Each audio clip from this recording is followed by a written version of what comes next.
Chop with gravy, जिसके लिए हमें लगेगा अदरक लहसुन का पेस्ट, 3 मीडियम साइज़ की प्याज जो हमने काट कर आधे आधे टुकड़ों में कर ली है, हल्दी, नमक, कुछ गरम मसाले जिसमें तेज़पत्ता, लौंग, एक फूल, दालचीनी और बड़ी इलायची रखी हुई है।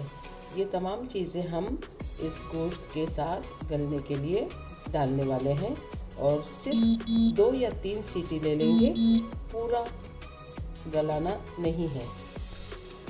ये कुकर में हमने चाप डाल दिए हैं अच्छी तरह से धोकर। अब ये हम 3 प्याज जो हमने हाफ काट कर रखी थी वो डाल रहे हैं। आप नमक और हल्दी,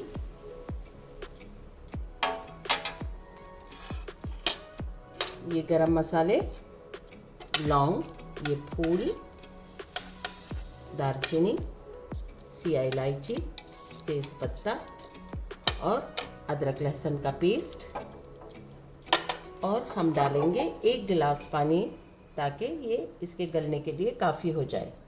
तो चाप हमारे गल चुके हैं। अब हम तेल गरम करेंगे, कुकिंग ऑयल लेंगे जिसमें ये गरम मसाले डाले जाएंगे, जिसके अंदर प्याज भूनी जाएगी।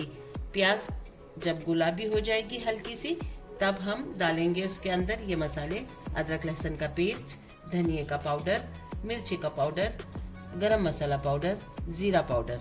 साथ ही हमने रखा है यहाँ पर टोमेटो चॉप किए हैं और दही काफ़ी अच्छा फेंटा हुआ है क्योंकि ये भी मसालों के साथ भूनने के लिए जाएगा।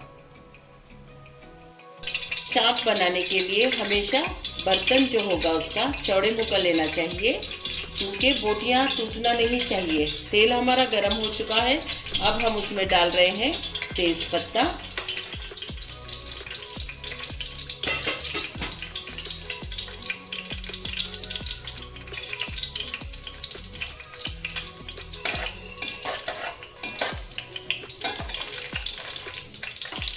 अब डाली जाएगी हमारी बारीक कटी हुई प्याज।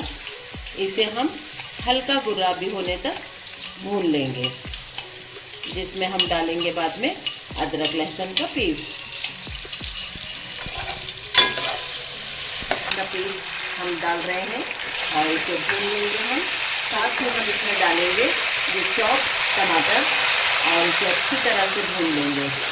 हमारी थोड़ी सॉफ्ट होने के बाद हमने डाल दिए हैं इसमें अदरक लहसुन का पेस्ट और टमाटर।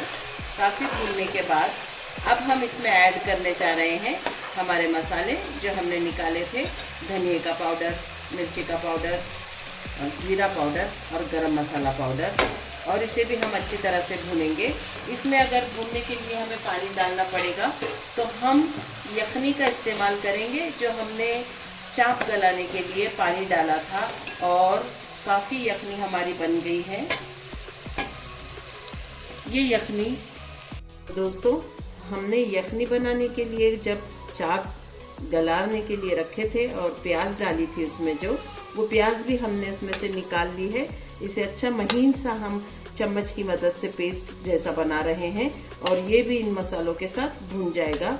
और जब भी मसाला भूनने के लिए पानी की ज़रूरत पड़ेगी तो हमारे पास गोश्त जो गला हुआ है हमारा, उसकी यखनी ऑलरेडी मौजूद है, हम उसी को थोड़ा थोड़ा डालकर भूनते जाएंगे।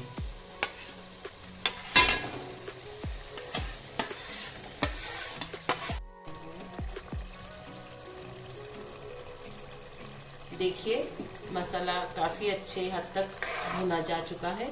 अब हम इसमें हमारे चाप के पीस जो हमने गला लिए थे यखनी के साथ डालने लगे हैं और इसे भी हम बहुत ही अच्छी तरह से भूनेंगे।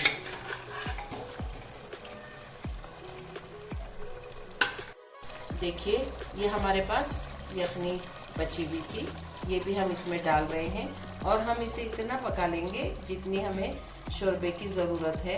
अगर आप इसे चावलों के साथ खाना चाहते हैं तो थोड़ा पतला रखेंगे, लेकिन अगर आप इसे पराठे नान के साथ खाने वाले हैं तो थोड़ा इसे गाढ़ा होने देंगे। अब ये धीमी आंच पर 8 मिनट तक पकेगा। मसाले काफ़ी हद तक बहुत अच्छी तरह से भुने जा चुके हैं। स्टोव हमारा बहुत हाई फ्लेम पर चल रहा है। अब हम इसे स्लो कर देंगे क्योंकि हम इसमें ऐड करने जा रहे हैं दही।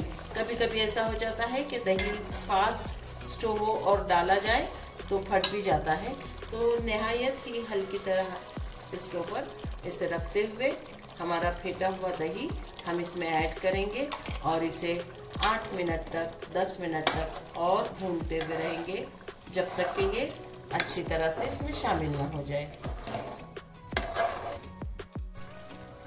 देखिए हमारा सालन बहुत अच्छी तरह से पककर तैयार हो गया है। अब हम इसमें हरा धनिया, चंद हरी मिर्चें और पुदीना डालने लगे हैं और अच्छे से चम्मच चलाएंगे।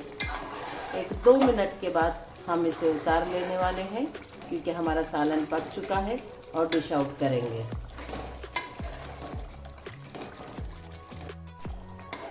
दोस्तों सिर्फ 2 या 3 मिनट के लिए ही अब हम इसे ढककर पकाएंगे क्योंकि ये मुकम्मल तौर पर पक चुका है और इसे डिश आउट कर देंगे।